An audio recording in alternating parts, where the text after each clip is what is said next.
Next on Reboot Your Life. The housing solution for vets after rehab.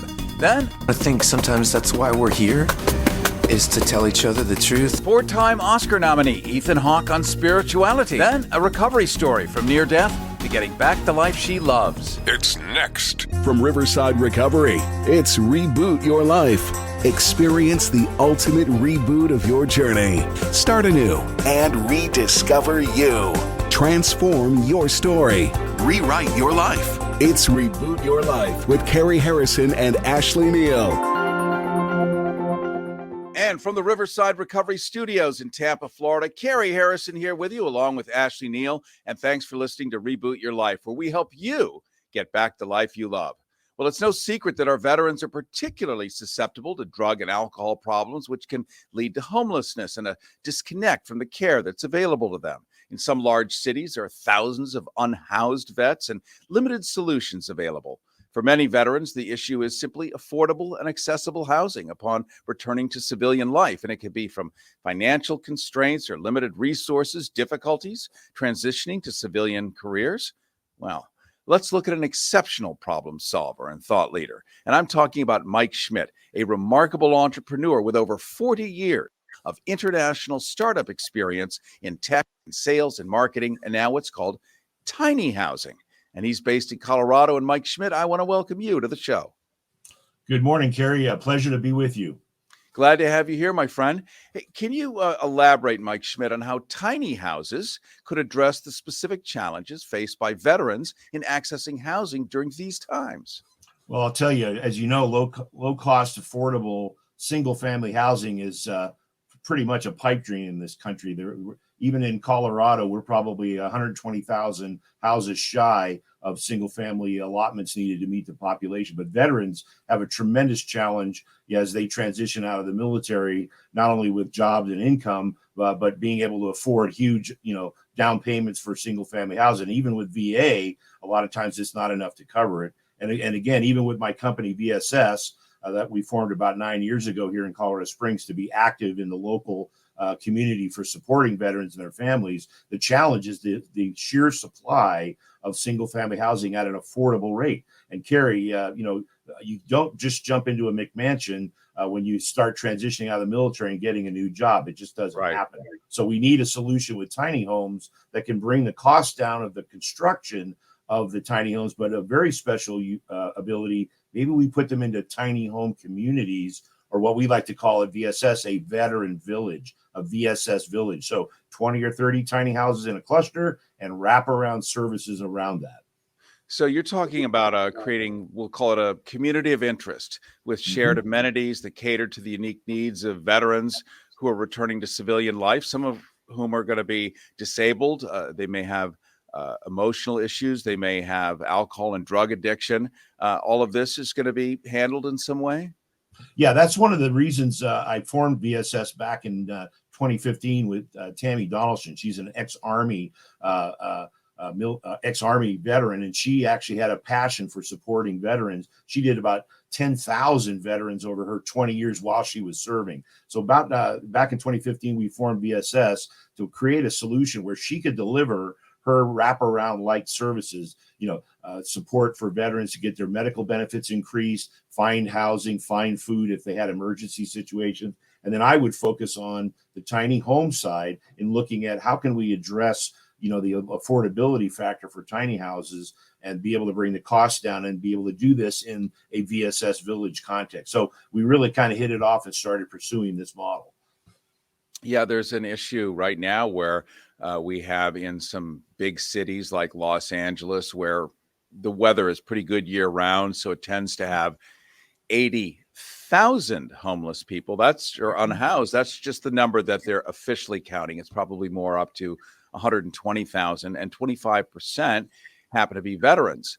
And there's no toilet, there's no this, there's no that, there's no privacy, there's no sense of any kind of self-importance or hope or reason that people feel to grab toward a better future. And I think this sounds like a real solution here. Are there initiatives or programs in place that ensure veterans have access to your innovative housing solutions?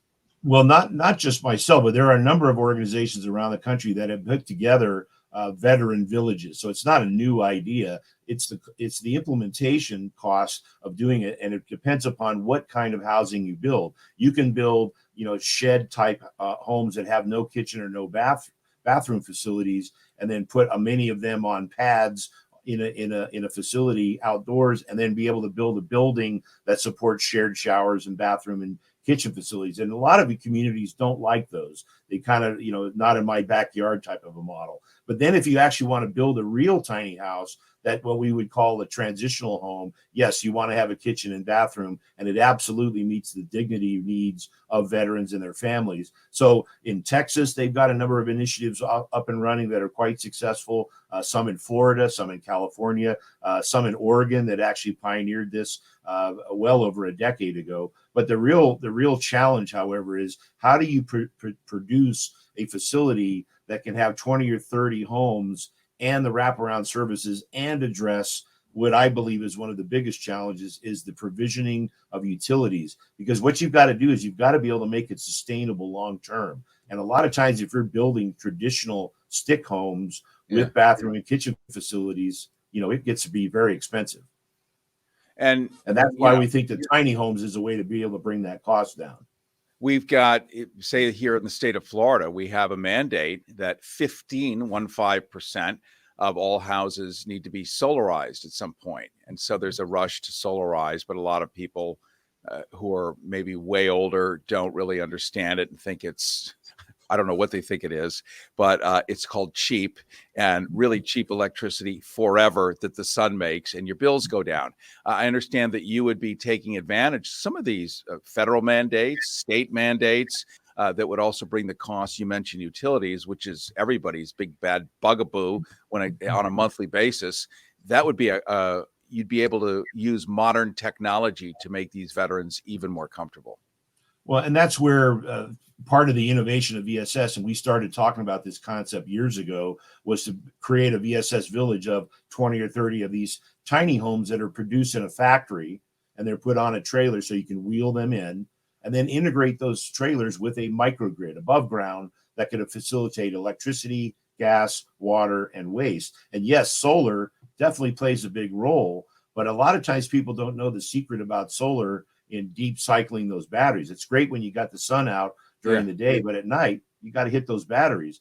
And if you're not trickle charging them with another source, you tend to have to replace them. So with our model, we've got alternative power sources that can do that, provide primary power for the community, but leverage and load balance the solar arrays that we put on top of each one of the homes. So there's a lot of innovations in the microgrid area that we're now looking at and want to apply in the standards area for being able to create tiny homes that facilitate microgrid attachments. Cary Harrison with you, along with Ashley Neal. This is Reboot Your Life. We're talking to Mike Schmidt. He's in Colorado. He's a thought leader, an entrepreneur with over 40 years of international experience in tech, sales, marketing, and now tiny housing. Mike is CEO of Ensemble Ventures, a venture ventilator for business development, and one of the forces behind creating housing for our veterans coast to coast. Let's talk for a second, Mike, about the experience that veterans would be able to expect in one of these things, having their own place, their own bathroom facilities, and customizable to deal with their individual disabilities. What is the experience like for a veteran?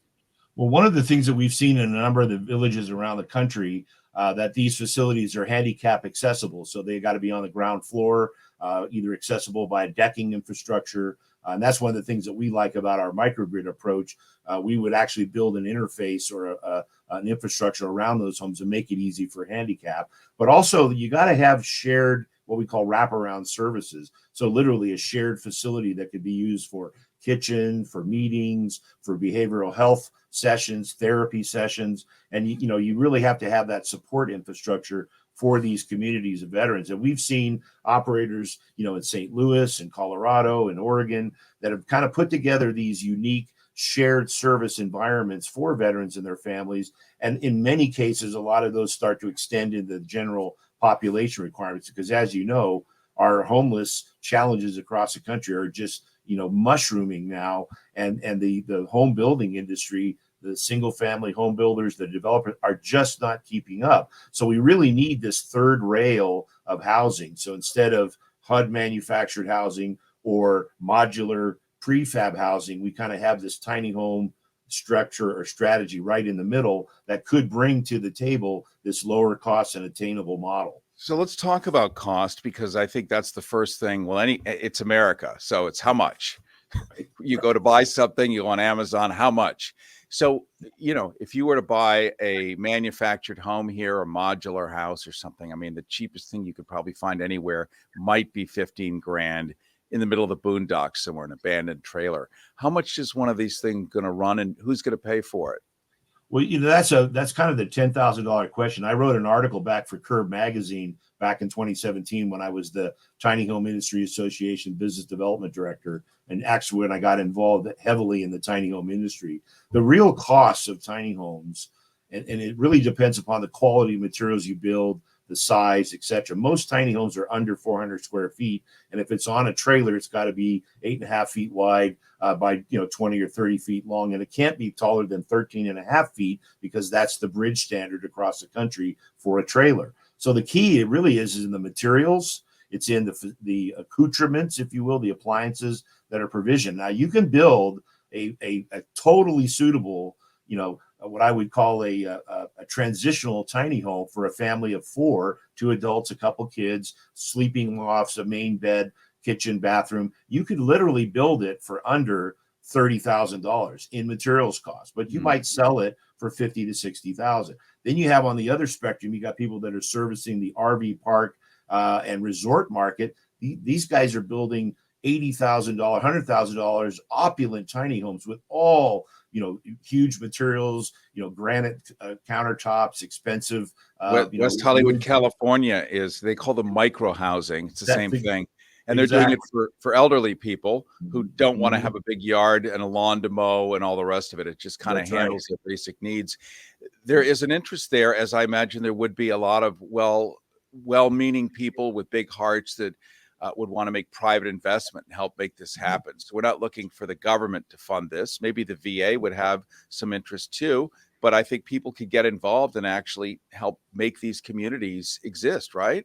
Well, and this is really the area that I'm zoning in on, not only in my standards work with ASTM International and focusing on these standards for tiny home communities and microgrids, and then how tiny houses can be built on trailers as well as on foundations and potentially be movable between those two modalities. See, the real challenge, Cary, is that single family housing is a really expensive business. They got a thing called planned unit developments that every community goes through when they build single family housing, tracts, PUDs, exactly. And the planned unit development model spans multiple years, many millions of dollars to prep an area for single family housing, to bring the utility infrastructure in. This is a real serious kind of broken model that's a lot of people don't understand why it takes so long to bring housing to the market. What our approach is going to be, we want to focus on not only communities of interest, but there are methodologies in creating business structures like using L3Cs and developing private membership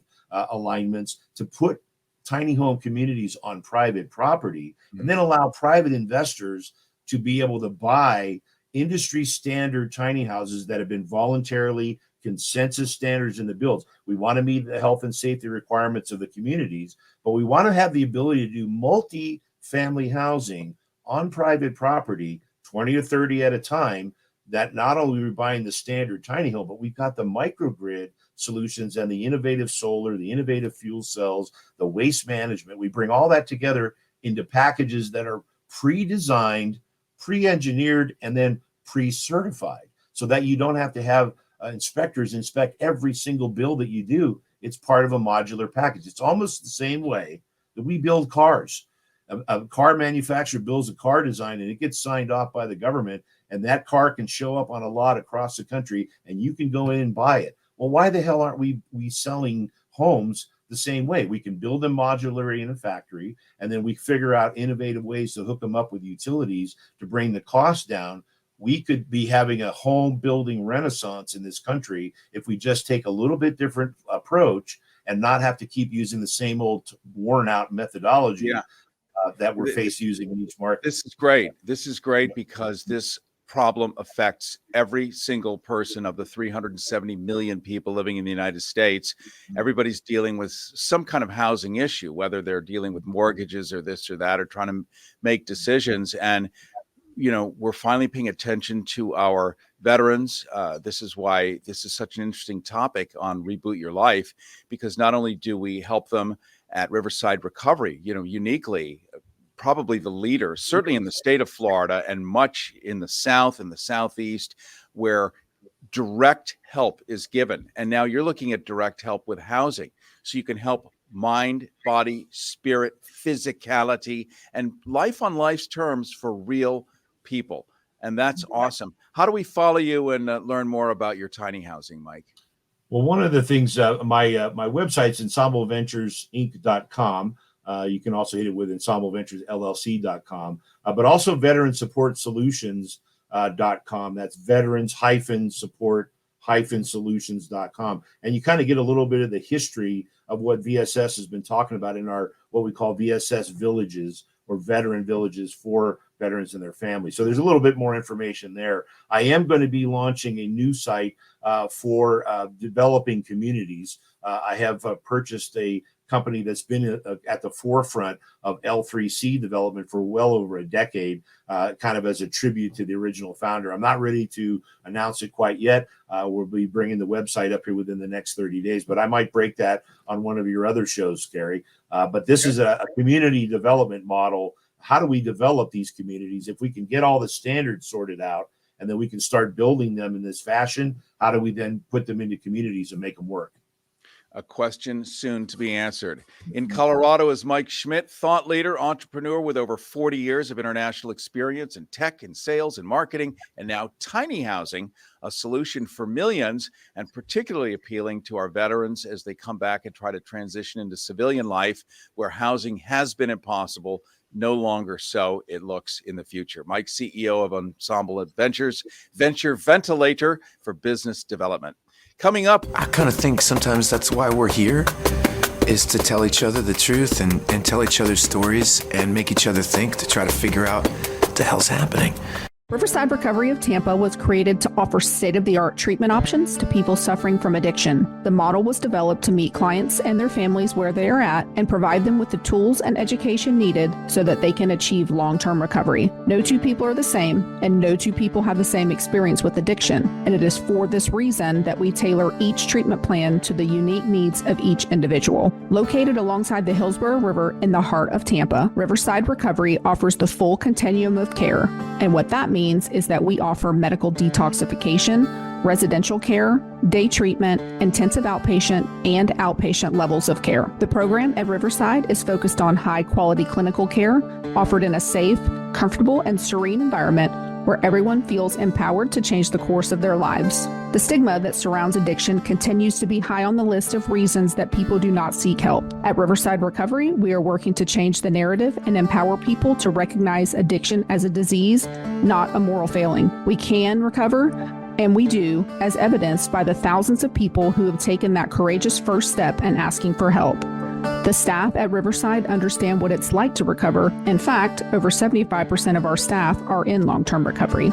If you or someone you know needs help and are ready to seek treatment, call Riverside Recovery of Tampa at 1-800-871-5440. That's 800-871-5440. You can learn more about the treatment we provide at rrtampa.com. Again, that's rrtampa.com. It's our Reboot Your Life hotline. We've set up a dedicated phone number so you can leave your comments, thoughts, and feedback whenever you'd like. It might even get on the air. Maybe you have a story that you feel needs to be shared or told. So, get it off your chest. Text or call our Reboot Your Life hotline at 323-8-REBOOT. That's 323-8-REBOOT. You can tweet us anytime on X at Reboot Your Life. Life 2.0. It's your life and your reboot. It's Reboot Your Life with Cary Harrison and Ashley Neal. I kind of think sometimes that's why we're here, is to tell each other the truth and tell each other stories and make each other think, to try to figure out what the hell's happening.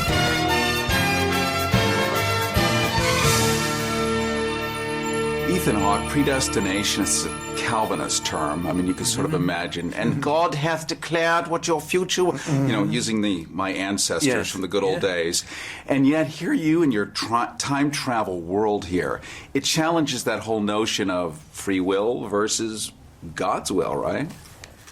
Well, it's a really old thought, and it's a really interesting idea. I mean, one of the things that I love about this movie is it has the spark of genius to it, because from Robert Heinlein, it's such an interesting idea. I mean, whether you're talking about free will in the Christian sense of whether God's will or our own will, or whether you're talking about it in the Buddhist sense, which is the interconnectedness of man and that we're all actually each other's mothers and fathers throughout time, which is a very, in Buddhist philosophy, if we're all reincarnated so much, we're all actually totally related. We're actually one living organism through time, right? And we all are time traveling because our life energy is continuous, right? So in Heinlein, none of this stuff is lost on Heinlein. And to boot, is addressing the whole masculine, feminine energy of it all, of the self, and in a way that we all are both masculine and feminine. When I see with Gore Vidal in Gattaca. Yeah, I remember when I was younger and doing Gattaca, how prescient I thought that film would be, and it in fact is, about genetic engineering and stuff. And I think Predestination would be a great double bill with Gattaca, as a double feature at the drive-in one night.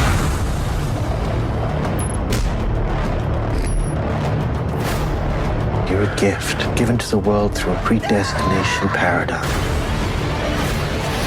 Here you are, basically a time cop. You're in charge of where we've been and where we go. That endless, weird, psychotic loop. These are all these wild ideas that are set inside a genre movie, and that's why I don't know. I flipped out over it. That's the genius of it. It's got it yings you and yangs you at the same time. Well said, yeah. Not to mention sci-fi. What a great platform to talk about the nature of humanity. Why are we here? Where are we going? What's the point? See, that's what I think too, because if you start talking about all these philosophical ideas about reincarnation, death, predestination, Calvinist, Christian, whatever it is, everybody starts to get a little sleepy. But if you make it sci-fi, it's actually really interesting. We work for an organization whose primary purpose is reshaping wrongdoings. You have skills you've never had the chance to use, and I can give you that chance. Follow me right in here. Here we go. So what is it? It's a time machine. And I've always loved that about science fiction, whether it's Kurt Vonnegut or whether it's H.G. Wells. When I was a kid and you'd read about, the Martians attacking or whatever, and it starts to think about your place in the universe. That's the nature of art, isn't it? Well, for me, that's what I believe in. I kind of think sometimes that's why we're here, is to tell each other the truth and tell each other stories and make each other think, to try to figure out what the hell's happening.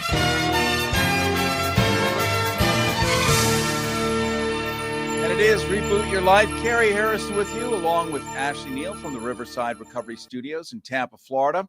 Thanks for listening to Reboot Your Life, where we help you get back the life you love. We talk a lot about life hacks for recovery, about resilience, battling addiction, and it's wonderful when we get to bring you firsthand stories of human experience. With me right now, sitting next to me right now, is Willow, just Willow. And Willow is an accomplished person, and it's important to hear when you climb the ladder of success, and sometimes you go down a rung, but you get back up, and how you get back that life you love. And Willow, I want to welcome you to Reboot Your Life. Thank you very much. I'm really happy to be here. We're glad to have you here too, and you're going to tell your story a little bit so that people can relate and connect and find out that there is a way out once they get in the place they don't want to be anymore. Indeed. And so did I. Yes, well, tell us about it. I start my story often by saying that I feel that there's no reason why I became an alcoholic, because I grew up in God's country and I had a lot of advantages, never lacked for food, never lacked for a wonderful roof over my house and a beautiful environment with very creative and fairly well-to-do parents. However, I inherited workaholism as well as alcoholism.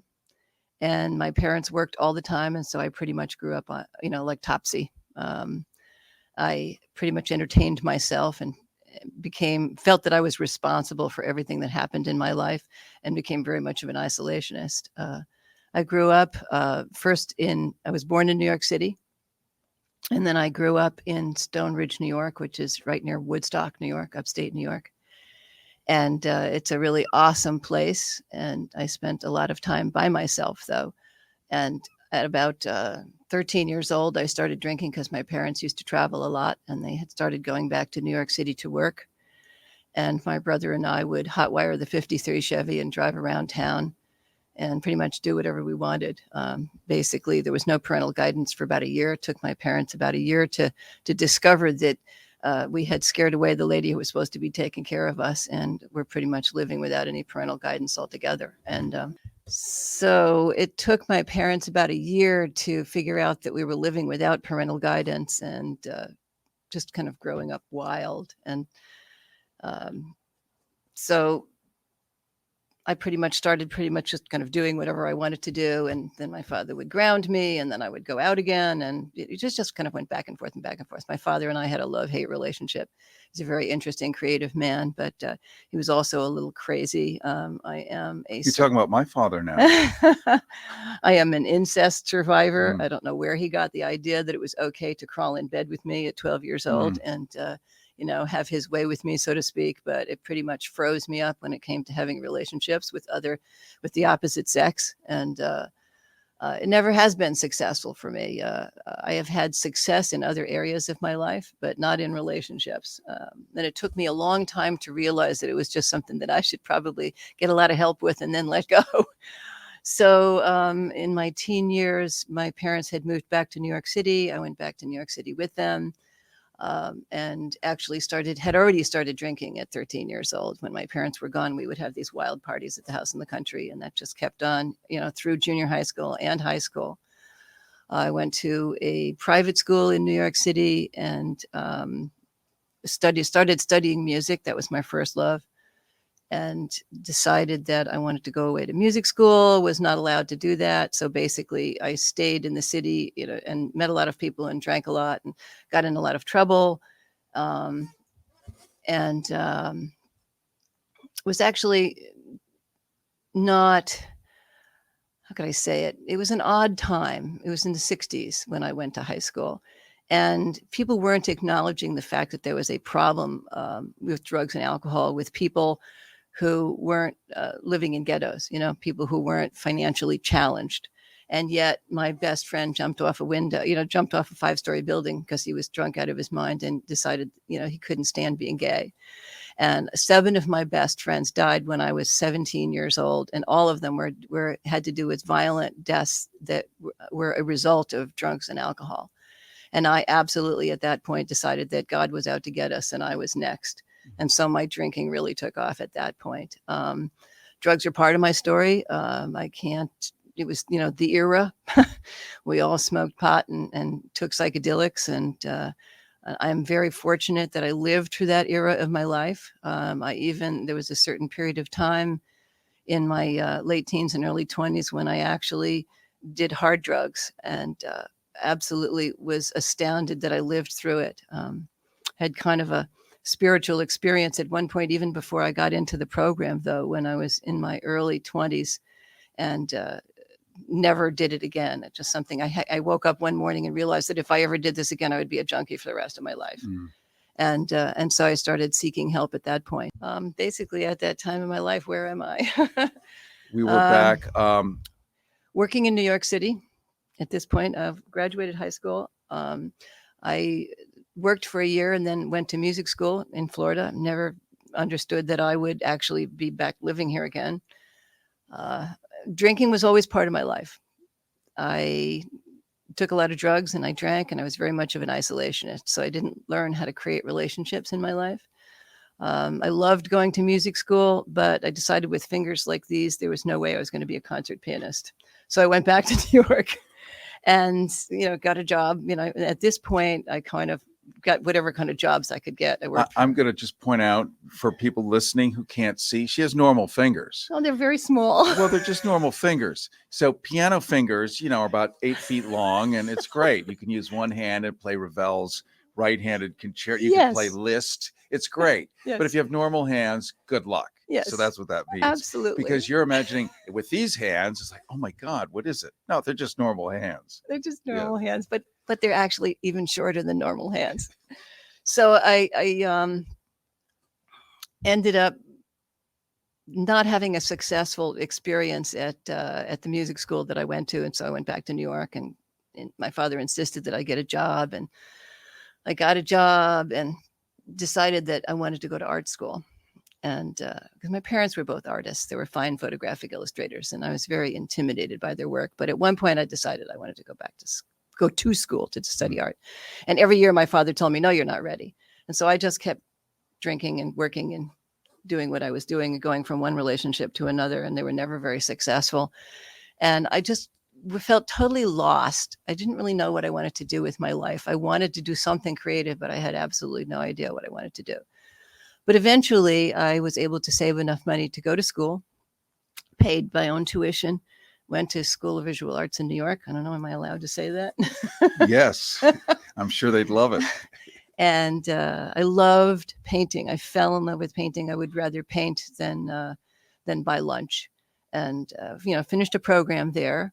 And talk about the mistakes that we've made in life. I went to School of Visual Arts before it was an accredited college, and they have to invite you to a fourth year, and then you go on to Yale to get a master's in fine art, and then once you get a master in fine art, they would give you your bachelor's retroactively. And they invited me back for my fourth year, and I said no, because I was much more interested in hanging out in Soho and drinking and carrying on, and not really working hard for what I wanted to get. So, and I think when any of us is trapped in a drinking lifestyle and it's still working, it's kind of glamorous, it's kind of fun, it's exciting, and you'd already achieved what you thought was, I'm already there, so now I can have some fun. It's still going to be there tomorrow, and then we find out it's not still going to be there tomorrow.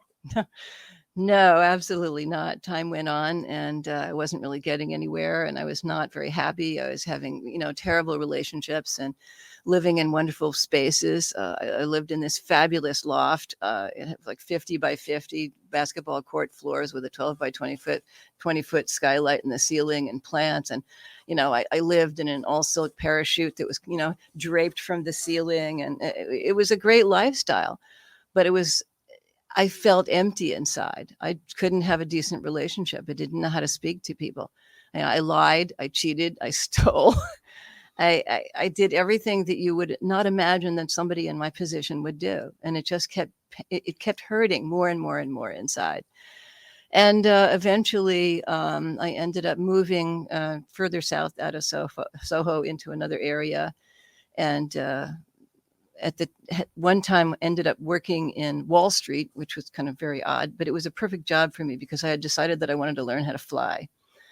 And fly a plane. Yes. A small plane, a single engine plane. Okay. And I started taking flying lessons because my uncle, who's an aerial photographer, had convinced my father to fly to Wichita with him to buy a plane. So he bought a plane and brought it back, and we made a runway in front of my house in the country. Not my house, my parents' house in the country. And so I decided that I wanted to learn how to fly, but I thought for sure that my parents would pay for it. And they said, absolutely not. You have to pay for it yourself. But they paid for the runway? They paid for the runway.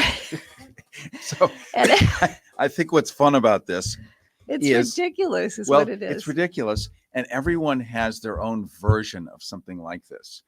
And also, when you think of women, you don't necessarily think of lying, cheating, and stealing. And we hear women in recovery all admitting that, just as men I think are more free to admit that because it's maybe more of a male characteristic, I suppose. But I think all the humans that end up having these intimate relationships with vodka bottles or scotch bottles or whatever, and smoking this and that, you end up doing what everyone does because you're feeling out of control. So here you are, your parents have let you build a runway in front of your house, but they don't want to pay for the plane or the flying lessons. you're having the sort of fantasy life that you want, but it's fueled by drugs, alcohol, and you've sort of sacrificed or put on the back burner the very thing that would be called your career that ultimately would be able to support this. Right. And now it's up to mommy and daddy, and they're like, no. Right. Basically, it was no. So I started working 3 jobs to pay for my flying lessons and actually pulled it off. I quit drinking for an entire year because I tried to land one day with a hangover, and it absolutely was proven to me that it was impossible to do so. I almost crashed us into the runway. And I decided that I thought I'd better stop drinking for a while I learned how to fly. And so I didn't drink for a year. And you have to study for ground school and the whole 9 and go and do cross countries. And I'm very glad that I wasn't drinking, because you put your life in your hands every time you get in an airplane. I learned some very valuable lessons then. One of them was to fly within my limitations. I actually have remembered that, into my sobriety, is that every day those limitations change and I have to reassess where I am. And no sooner did I get my license than I hit the bar the very same day. And I had this little tradition that with myself, it had nothing to do with anybody else, but I used to get in my little Triumph TR6 and put the accelerator to the floor and see how far I could go without having to take my foot off the gas pedal. I mean, this is after having consumed who knows how much alcohol throughout the entire evening. And I thought that this was okay.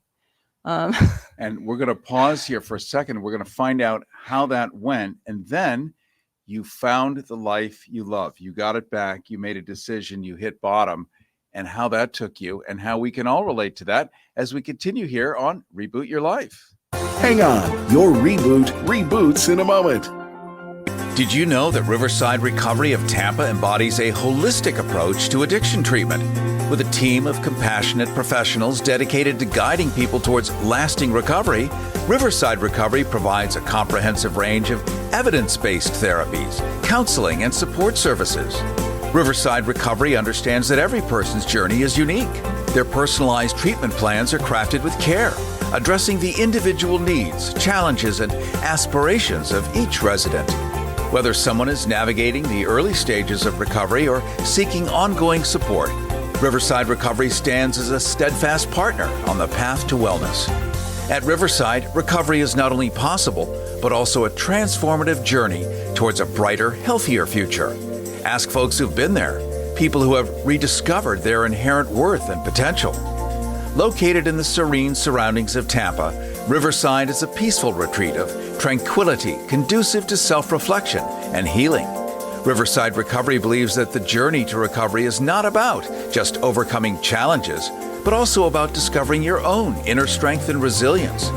The dedicated staff at Riverside Recovery are your compassionate companions on the road to recovery, and they recognize that true healing encompasses the mind, body, and spirit, all while comfortably addressing the many aspects of addiction. You can learn more at rrtampa.com. That's rrtampa.com. rrtampa.com, or call 1-800-871-5440. 800-871-5440. 800-871-5440. Learn more at rrtampa.com. Reboot your life today. Life 2.0. It's your life and your reboot. It's Reboot Your Life with Cary Harrison and Ashley Neal. And it is Reboot Your Life. Cary Harrison with you, along with Ashley Neal. And we're talking right now to Willow. Occasionally we get to bring you live humans in studio. We've got one with a Technicolor life right now named Willow. And Willow, you were telling us about you had taken up single engine aircraft flying. Your parents built a runway, but they wouldn't pay for the lessons or the plane. And now you're flying in a plane. You're going to go, I guess, to South America, and you're going to hit your bottom. Your bottom is where you suddenly pivot and realize, I can't live like this anymore. So now you're in a plane, you're heading south. Yes, it took me quite a while to get there, and it was very hot. And I flew with a friend of mine in and out of the bush, taking doctors, nurses, medical supplies. And the relationship that I had, I thought it was the relationship of my life. And it turned out that it was a total disaster. it devastated me emotionally. I did not have the tools to deal with it. And I decided that after 9 months working in the bush, doing illustrations for a group of indigenous people, developing a written language, it was really exciting. I couldn't deal with the emotional impact of the disastrous end of this relationship. So I came back to the States and pretty much just drank myself into oblivion for quite some time. Eventually got a job in an advertising agency and was in another relationship where this individual was pretty much spending all of my money. I had a joint bank account and I really wasn't making any, really well thought out decisions about my life because I was drinking most of the time, even though I was working like a workaholic. And eventually I decided that I needed to do something and decided to try to get sober and got a full-time job with this agency. And I hadn't paid taxes for 8 years. I had just not paid taxes for 8 years. I just didn't bother to pay taxes. I was working freelance. And so the government discovered that I hadn't been paying taxes for 8 years and attached my income and left me with $90 a month to figure out what to do with my life and to survive. And I had to do something. And, that's something that I had to do was completely change my entire life. I had to reach out and ask for help. And it was, embarrassing and mortifying, and had to ask my mother for money. My father had passed away and she was certainly not as wealthy as she used to be. But she helped me to the point where I was able to survive and get into into recovery. And I got my first attempt at recovery was 1987. And I was still working at this advertising agency. And about 3 months into my first attempt at recovery, I discovered that my art director was there. And I was wondering why he had stopped throwing temper tantrums in the middle of the office and found out that he had discovered sobriety as well. I worked and stayed sober for 9 years after that. Going from one relationship to another because I still had no idea how to have relationships. I absolutely insisted that I was doing it myself. I absolutely refused to have a higher power, believe in a higher power, and always felt that I was responsible for fixing everything. And eventually moved to Florida in yet another disastrous relationship and relapsed. I decided that smoking pot was okay because it was organic. and Okay. Yeah. I mean, that shows you where my head was at, even though I had been drinking for 9 years, and yet I still wasn't sober. I still was not really relying on the principles, that we have to live by in sobriety. And so anyway, I finally got back into the program again. Didn't take me too long, but that was in 1999. And, thank goodness I have 25 years in the program now. But I had to do some serious self-analysis. I had to get the help I needed about dealing with, creating and maintaining human relationships in this life, and telling the truth to myself, and not lying when the truth would serve me better. And learning how to ask for help. It took me a long time to learn all those things. And I searched and searched for a spiritual path that worked for me. It took me all the way to India and back again in 2012. And I have finally found something that works for me. I'm really happy that in sobriety, I don't have to have a God of somebody else's understanding. I don't even have to have a God, really. I have to understand that I am not in control of the outcome of things, and that others can help me, that it is okay to ask for help. It is okay to take advice. It is okay to break things down into manageable segments of time, and to work through the process of learning how to stay sober one day at a time. I'm just really grateful for all the people who've helped me in my life, and I wouldn't give it up for anything. I finally got a job that was a stable job, working for a public broadcasting organization. I worked there for 19 years. And I'm really grateful that that was my venue for learning the lessons that life, has taught me in sobriety. I stayed sober. I got married. I got divorced. I almost lost my job, but then didn't lose my job. I have suffered from disease. I've had cancer twice. I've recovered from it both times. I finally got to the point where I was actually willing to take vacations. I kind of have recovered somewhat from my workaholism as well. Mm-hmm. I loved my job because it was challenging and I learned new things all the time, every day. And I was able eventually to learn how to take life as it comes down the pike and not go back to drinking and drugging as the crutch that it was for most of my life. And I retired about 3.5 years ago. And I decided that I was going to go back to what my second love was. My first love was music and my second love was painting. But I went back to painting. I started taking online classes during COVID because I had to retire because of an illness that wouldn't allow me to work anymore. Went through that, recovered, and decided that I wanted to reconnect with the medium of my art and went back to painting. And so here you are now painting and expressing your art and loving your life. You got back the life you loved. I have gotten back the life I loved. A real success story. I want to thank you, Willow, for joining us today. It's great when we get to hear firsthand what people go through. It's amazing that you've survived it. People tell you that all the time. It's true. I get told the same thing. I haven't told my story yet here. It's probably way too R-rated somehow. But the fact that any of us survive is truly a miracle. And those of us who get that there is a way through, pick up the phone, call the numbers that are available. We hear about things and we actually take action. There is not only recovery, but joy and happiness. I want to thank you so much, Willow, for joining us today. Thank you for having me here. Thank you for letting me tell my story. Riverside Recovery of Tampa was created to offer state-of-the-art treatment options to people suffering from addiction. The model was developed to meet clients and their families where they are at and provide them with the tools and education needed so that they can achieve long-term recovery. No two people are the same, and no two people have the same experience with addiction. And it is for this reason that we tailor each treatment plan to the unique needs of each individual. Located alongside the Hillsborough River in the heart of Tampa, Riverside Recovery offers the full continuum of care.